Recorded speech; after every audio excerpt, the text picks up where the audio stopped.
Today I turned 40 years old.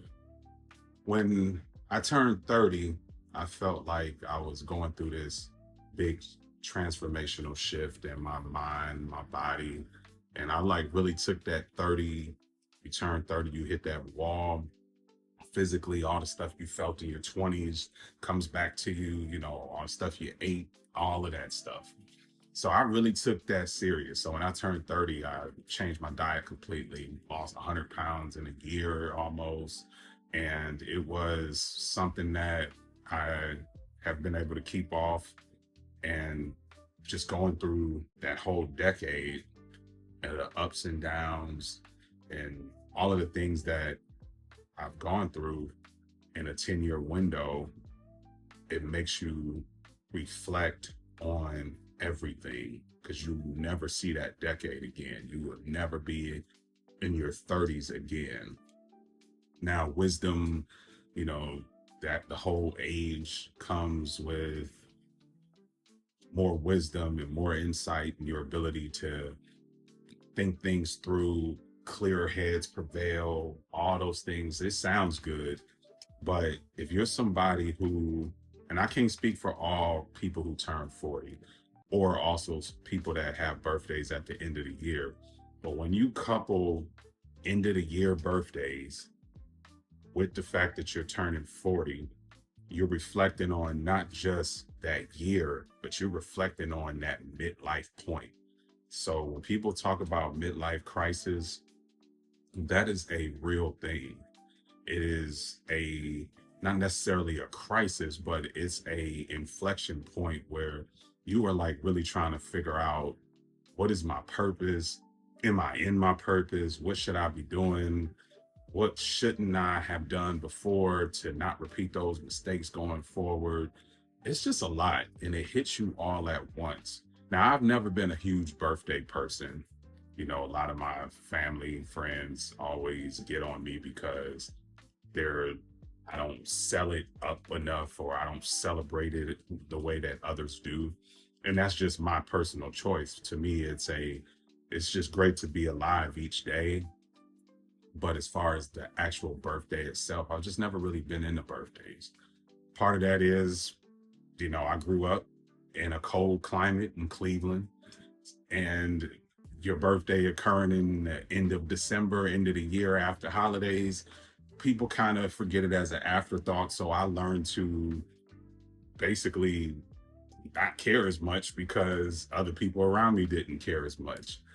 Now, my family, in particular, my mother, my dad, and people I've been in relationships with have, wanted to make more of a deal out of it than I have. But overall, it's never been a big deal.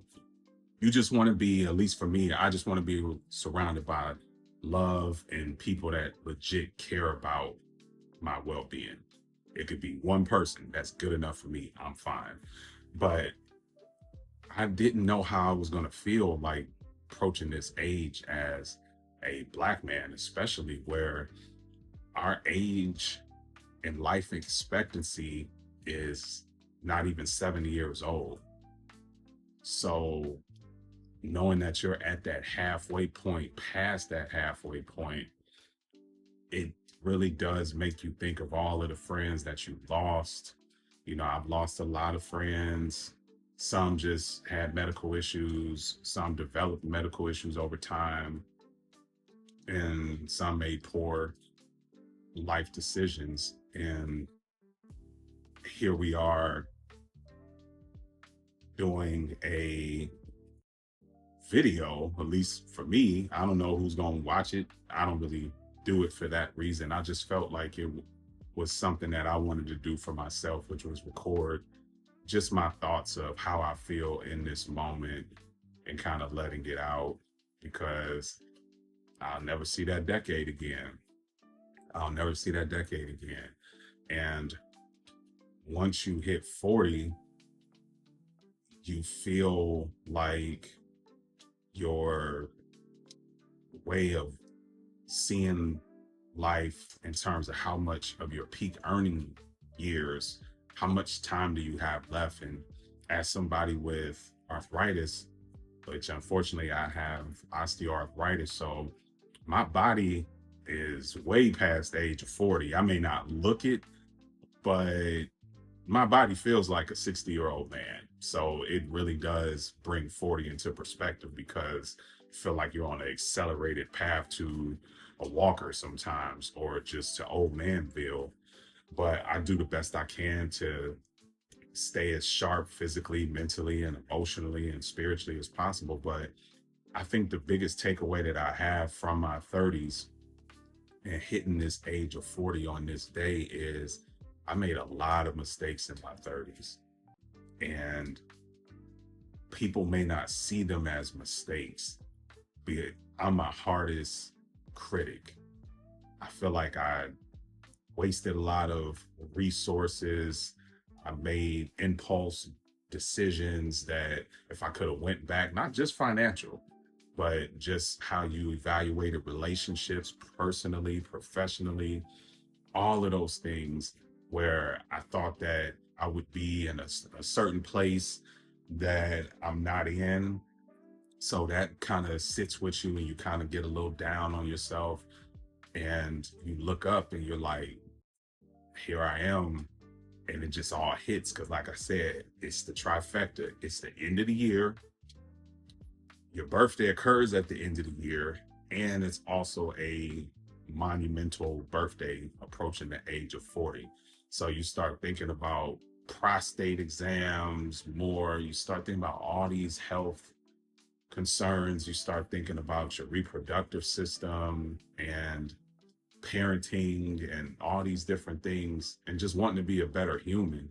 And living in America at this day and age, it makes it hard.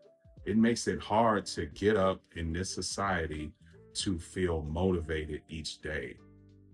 And when you are in this middle point, how women have premenopause and go through menopause, men go through their own version of it as well.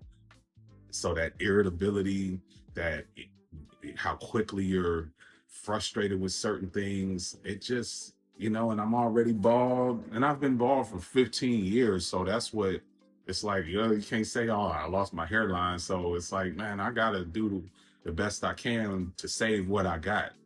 But I also miss a lot of the connections that I've built with people over the years. But I also am appreciative of the new connections, and whatever God has removed from my life, I've taken that in stride and wanting to do the best I can to not question things. I think that's the hardest part, is not question it to the point where it consumes you and it makes you think of everything as a mistake instead of a part of the puzzle. So like, I see this next decade as a lot of the stuff that I didn't get to finish. I am intentional about putting myself first, versus previously I put a lot of other people's interests ahead of mine, and made sure I brought along people that weren't necessarily worthy of being brought along. That reciprocity in relationships is a biggest takeaway that I had from my 30s, is making sure that I don't repeat none of the lack of relationship reciprocity, and making sure that people earn my love, earn my trust, and earn my friendship, because I believe that I'm a very good friend and loyal to a fault, and then it's not reciprocated in return. So I'm just grateful to have a platform to even say all these things on, but more importantly, know that I'm not the only one that's going through this or have gone through this when they approach 40. And even females, once y'all approach 40, y'all feel a certain way. So I'm just glad to be able to share my day with you all. This is actually being recorded on my 40th birthday at 9:11. Oh, had to be 911 when I looked over at the clock. But anyways, I'm grateful to share this day with you all. And if you're having a 40th birthday, congratulations. Happy belated birthday if you just had one. And I look forward to a 2026 and beyond. God bless. Happy early New Year.